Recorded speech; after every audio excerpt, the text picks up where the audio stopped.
ओम शांति। शांति। 29 दिसंबर 2023 के बाबा के ईश्वरीय महावाक्य हैं। प्रातः मुरली ओम शांति। बाप दादा मधुबन। बाबा कहते, मीठे बच्चे, प्रश्नों में मूझना छोड़ मन मनावक रहो। बाप और वर्षे को याद करो, पवित्र बनो और बनाओ। आज प्रश्न है कि शिव बाबा तुम बच्चों से अपनी पूजा नहीं करवा सकते, क्यों? शिव बाबा तुम बच्चों से अपनी पूजा नहीं करवा सकते, क्यों नहीं करवा सकते? तो बाबा ने उत्तर में बताया है, बाबा कहते हैं कि मैं तुम बच्चों को मोस्ट ओबीडियंट सर्वेंट हूं। तुम बच्चे मेरे मालिक हो। मैं तो तुम बच्चों को नमस्ते करता हूं। बाप है निरहंकारी, उसे कभी भी अहंकार नहीं आता। बच्चों को भी बाप समान बनना है। मैं तुम बच्चों से अपनी पूजा कैसे कराऊंगा, क्योंकि मेरे पैर नहीं है। जिसको तुम धुलाई करो, तुम्हें तो खुदाई खिदमतगार बन विश्व की सेवा करनी है। आज का गीत है कि निर्बल से लड़ाई बलवान की। एक कहानी है, ये कहानी है आदि और दिए और तूफान की। ओम शांति। निराकार शिव भगवान वाच। शिव बाबा निराकार है और आत्माएं जो शिव बाबा कहती हैं वह भी असल में निराकार है। निराकारी दुनिया में रहने वाले हैं, यहाँ पाठ बजाने के लिए साकार में बने हैं। अब हम सबको तो पैर हैं, श्री कृष्ण को भी पांव हैं, पैर पूजते हैं ना। शिव बाबा कहते हैं, मैं तो हूँ ओबीडियंट, मेरे पैर नहीं है जो मैं तुमसे पैर धुलवाऊंगा, पूजा कराऊं। जिसके पैर होंगे तो उसकी धुलाई की जाती है और पैर भी बाबा ने कहा कि छुए जाते हैं। तो इसलिए बाबा कह रहा है कि मेरे तो पैर नहीं है, इसलिए मेरी पूजा कौन करेगा? शिव बाबा कहते हैं कि सन्यासी पैर धुलाते ना, गृहस्थी लोग जाकर उनके पैर धोते हैं। पैर तो मनुष्य के ही, शिव बाबा को पैर ही नहीं है। वो कैसा है? निराकार है। जो तुमको पैर की पूजा करनी पड़े, कैसा एक लाइट है, एक प्रकाश है, तो इसलिए बाबा ने कहा है कि वो उसका शरीर नहीं है जो हमें उसकी पूजा करनी पड़े, उसके पैर नहीं है उसकी धुलाई हमें करनी पड़े। तो बाबा ने कहा है, मैं अपने बच्चों से पैर कैसे धुलाऊंगा? बाप तो कहते हैं कि बंदे मातरम। माताओं को फिर क्या कहना है? हाँ, खड़े होकर कहेंगे शिव बाबा नमस्ते, जैसे सलाम वालेकुम कहते हैं। सो भी बाप को पहले नमस्ता करना पड़ता है। कहते हैं आई एम ऑब्जेक्ट ओबीडियंट। बाबा कहते हैं कि बेहद का सर्वेंट हूँ। निराकार और निरहंकारी कितना है, पूजा की तो बात ही नहीं। मोस्ट विलवेट चिल्ड्रन, जो मिल्कियत के मालिक बनते हैं, उनसे कैसे पूजा कराएंगे? तो बाबा ने कहा है कि हाँ, छोटे बच्चे के बाप पाँव पड़ते हैं, बाप के छोटे बच्चे पाँव पड़ते हैं, क्योंकि बाप बड़ा है, परंतु वास्तव में तो बाप बच्चों का भी सर्वेंट है। जानते हैं कि बच्चों को माया बहुत तंग करती है, बहुत कड़ा पाठ है, बहुत अपार दुख अजन आने वाले हैं। यह सारी बेहद की बात है। तभी बेहद का बाप आकर के हम बच्चों को समझाते हैं। बाप कहते हैं कि दाता मैं एक ही हूं, अन्य किसी को भी दाता नहीं कह सकते, क्योंकि सब लेने वाले हैं, देने वाला कोई नहीं है। सिर्फ एक ही परम पिता परमात्मा जो शिव बाबा है, वही सबको देता है, उसे दाता माना, देने वाला कहते हैं। बाप से सब मांगते हैं, साधु लोग भी मुक्ति मांगते हैं, भारत के गृहस्थी लोग भगवान से जीवन मुक्ति मांगते हैं, तो दाता एक हो गया। गाया भी हुआ है कि सर्व का सद्गति दाता एक है, जो सभी आत्माओं की सद्गति करेगा। साधु लोग जब खुद ही साधना करते हैं तो औरों को फिर गति सद्गति कैसे दे सकते हैं? तो उनको भी सद्गति कर देने वाला कौन है? परमात्मा है।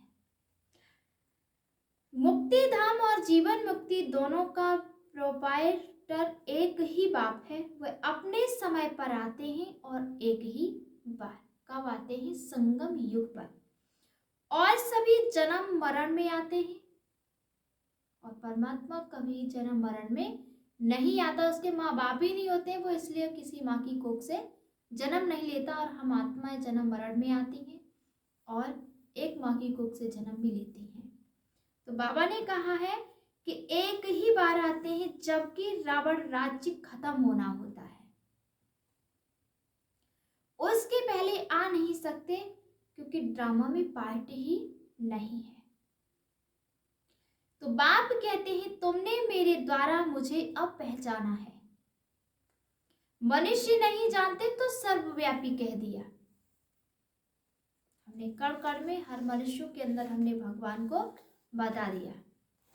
अभी तो है रावण राज्य, भारतवासी ही रावण को जलाते रहते हैं, तो सिद्ध है क्या कि रावण राज्य भारत में है और राम राज्य भी भारत में है। ये बातें राम राज्य स्थापन करने वाला ही समझाते हैं कि कैसे अब रावण राज्य है। यह कौन समझाते हैं? निराकार शिव भगवान बादशाह। आत्मा को शिव नहीं कहेंगे क्योंकि आत्मा ही शालिग्राम, छोटे छोटे बच्चे। शिव एक को ही कहा जाता है, शालिग्राम तो अनेक होते हैं और बाबा के बच्चे अनेक हैं। यह है रुद्र ज्ञान यज्ञ की। ब्राह्मण लोग जो यज्ञ रचते हैं उसमें एक बड़ा शिवलिंग और छोटे छोटे शालिग्राम बनाकर पूजा करते हैं। शिवलिंग के पास छोटे छोटे बांट करके उनके तो बाबा ने कहा वो शालिग्राम होते हैं छोटे छोटे। तो वैसे ही हम बाबा के कौन है? बच्चे हैं। देवियों आदि की पूजा तो वर्ष वर्ष होती है, यह तो रोज मिट्टी के बनाते हैं और पूजा करते हैं। रुद्र का बड़ा मान होता है। शालिग्राम कौन है वह तो जानते नहीं। तुम शिव शक्ति सेना पतितों को पावन बनाती हो, शिव की पूजा तो होती है। शालिग्राम कहाँ जाएं? तो बहुत मनुष्य रुद्र यज्ञ रच शालिग्रामों की पूजा करते हैं। शिव बाबा के 7 बच्चों ने भी मेहनत की है। शिव बाबा के मददगार हैं। उन्हों को कहा जाता है खुदाई खिदमतगार। खुद निराकार भी जरूर कोई शरीर में आएंगे ना, क्योंकि वो बोल नहीं सकता है, उसका शरीर ही नहीं है, उसके हाथ पैर ही नहीं है, तो उसका मुख नहीं है तो बोलेगा कैसे? उसके हाथ पैर नहीं है तो कर्म कैसे करेगा? वो निराकार है, इसलिए उसे किसी न किसी वृद्ध मनुष्य का तन लेना पड़ता है, तब जाकर के हम बच्चों को अपना परिचय देता है। शिव बाबा कहते हैं देखो यह मेरे खिदमतगार बच्चे हैं। नंबर बार तो है ना, सबकी पूजा तो कर न सके, यह यज्ञ भी भारत में ही होते हैं, यह राज बाप ही समझाते हैं और कोई भी मनुष्य देहधारी हमें समझा नहीं सकता। वह ब्राह्मण लोग हुआ सेठ लोग थोड़ी ही जानते हैं, वास्तव में यह रुद्र ज्ञान यज्ञ बच्चे पवित्र वन भारत को स्वर्ग बनाते हैं। यह बड़ी हॉस्पिटल है जहां योग द्वारा हम एवर हेल्दी बनते हैं। बाप कहते हैं कि मुझे याद करो। देह अहंकार पहला नंबर विकार है जो योग तोड़ता है। बॉडी कॉन्शियस होते हो, बाप को भूलते हो, तभी और फिर और विकार आ जाते हैं। बाबा को भूल जाते हैं, शरीर में आ जाते हैं, देह अभिमान में आ जाते हैं, तो बाबा को हम भूल जाते हैं और दुनिया के सारे संबंधी याद आने लग जाते हैं। इसलिए बाबा ने कहा है कि यह योग निरंतर लगाना बड़ी मेहनत है। मनुष्य श्री कृष्ण को भगवान समझ उनकी पूजा करते हैं, परंतु वह पतित पावन तो है नहीं। जो उनके पैर पूजे जाएं, शिव तो है ही बेदर पांव।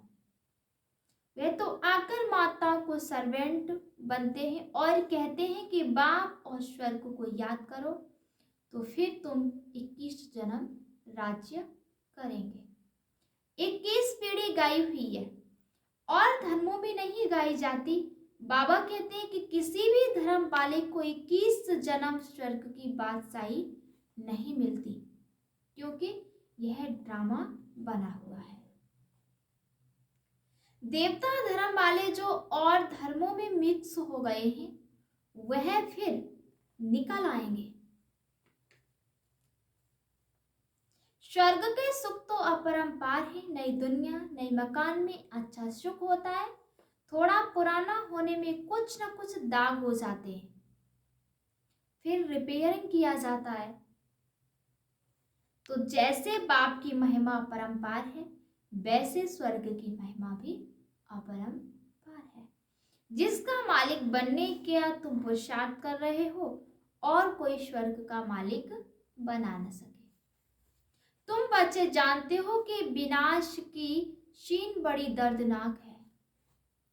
उनके पहले बाप से वर्षा ले लेना चाहिए। बाप कहते कि मेरे बनो, अर्थात तो ईश्वरीय गोद लो। शिव बाबा बड़ा है ना, तो तुमको प्राप्ति बहुत है। स्वर्ग के सुख अपरंपार है। नाम सुनते ही मुख पानी होता है। कहते भी है फलाना स्वर्ग पधारा। स्वर्ग प्यारा लगता है ना, यह तो है ही नर्क।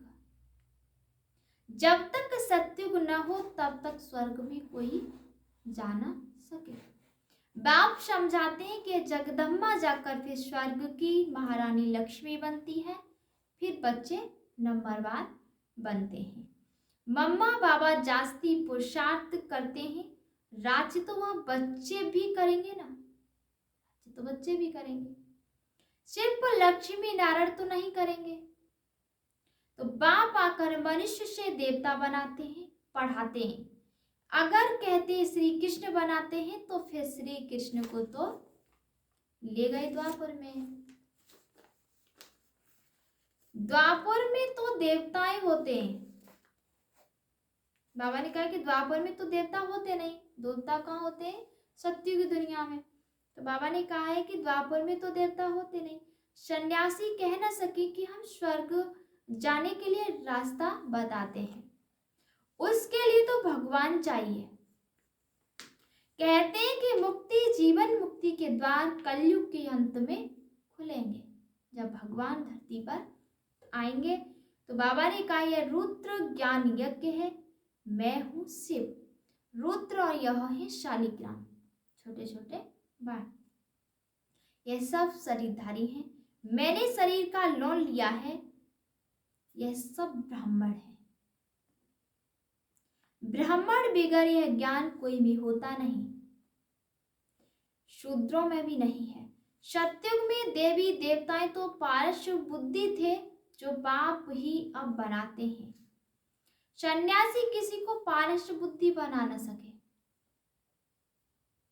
भले खुद पवित्र हैं, फिर भी बीमार हो पड़ते हैं। स्वर्ग में कभी बीमार नहीं पड़ेंगे, वहां तो अपार सुख है। इसलिए बाप कहते पूरा पुरुषार्थ करो।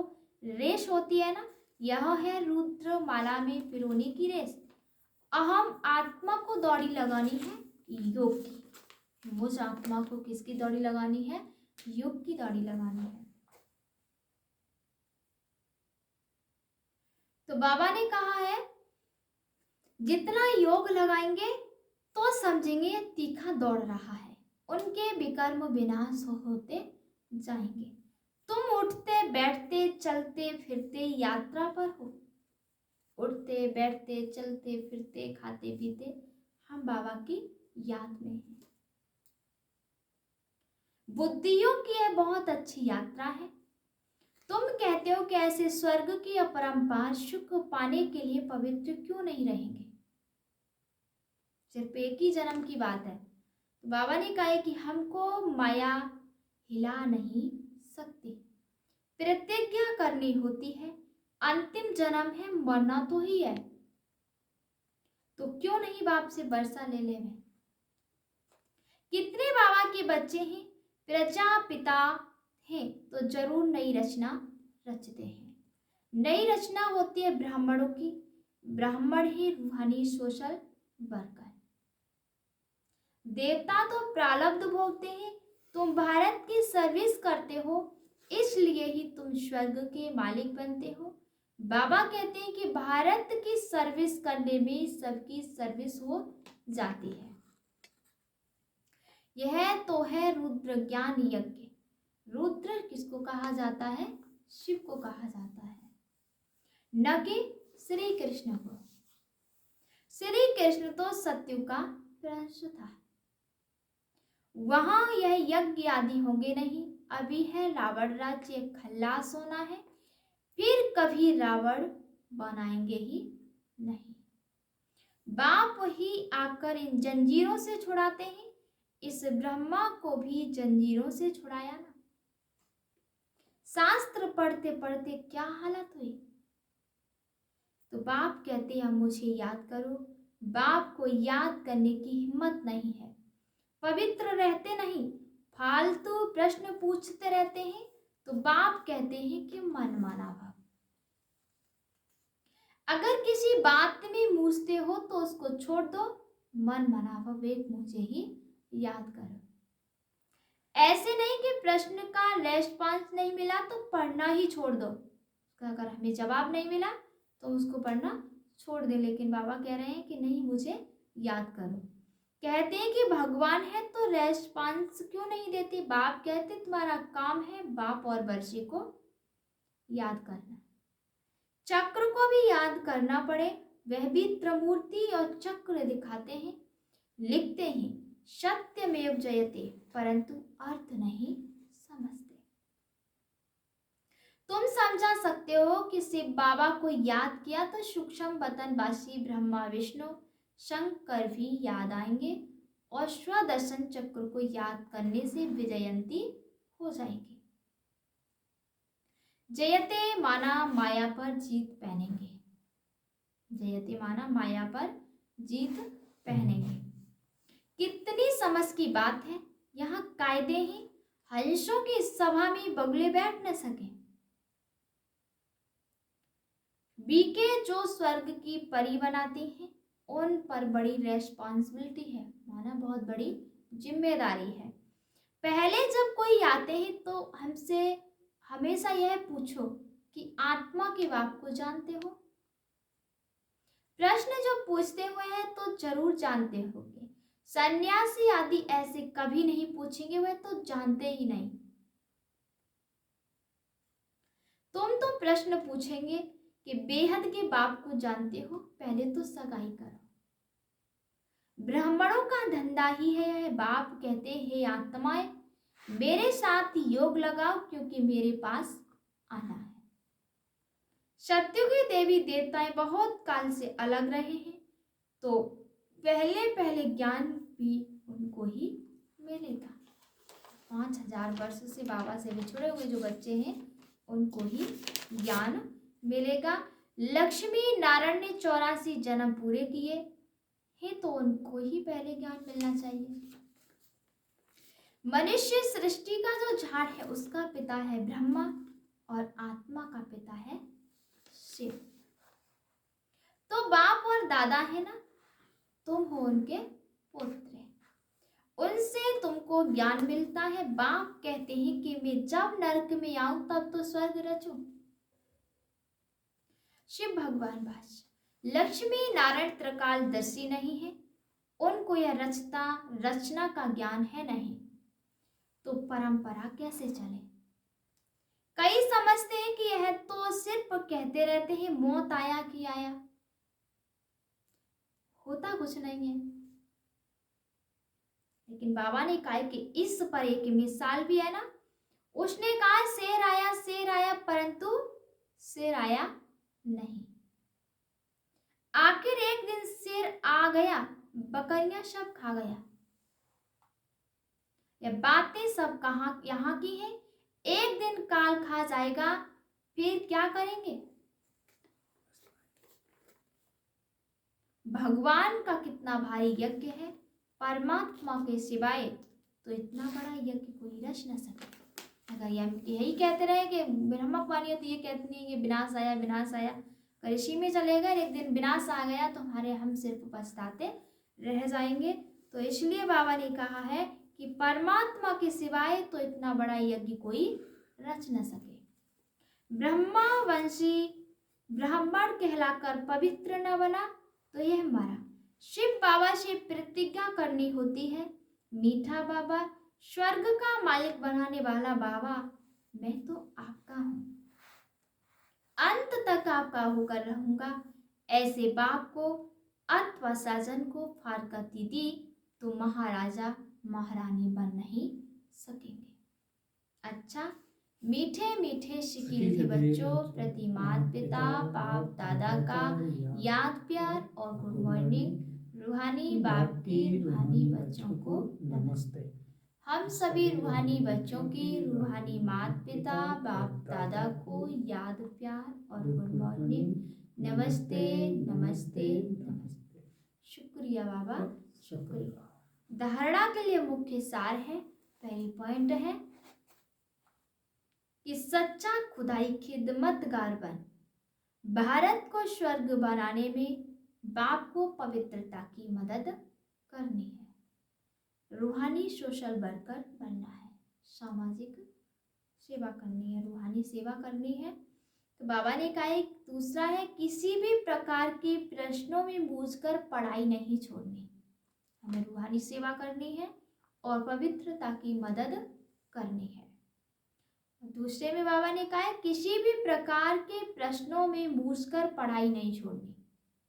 अगर हमारे मन में कोई प्रश्न आता है तो बाबा ने कहा है कि उसकी प्रश्न की वजह से हमें कोई पढ़ाई नहीं छोड़नी है, प्रश्नों को छोड़ बाप और वर्षे को याद करना है।